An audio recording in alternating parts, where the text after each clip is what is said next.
Russia is not now a democracy, and its leader, Mr. Putin, is not a Democrat, but I am relatively optimistic, let's say cautiously optimistic about the prospects for democracy in Russia, not immediately, but in the long term, over the next 20 or 30 years.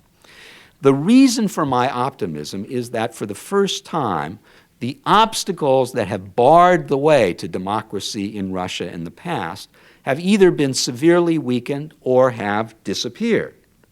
Russia is no longer a nation of illiterate peasants that can be easily manipulated.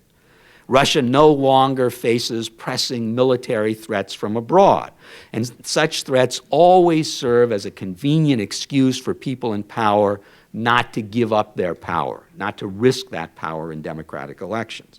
And Russia is no longer in the grip of a powerful, virulent, anti-democratic ideology, such as Marxism-Leninism, nor is any such ideology on the horizon.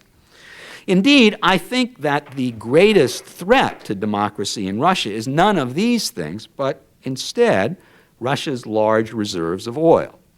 Historically and around the world, oil is the enemy of democracy, and this is so for two reasons. First, oil is so lucrative that it increases the temptation on the part of power holders to remain in power indefinitely so that they can continue to benefit from the revenues that oil generates.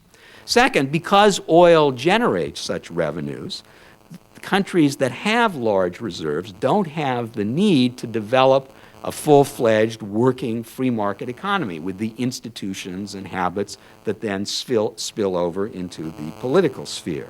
So there is, I think, an inverse relationship between Russia's economic benefits from oil on the one hand and its prospects for democracy on the other.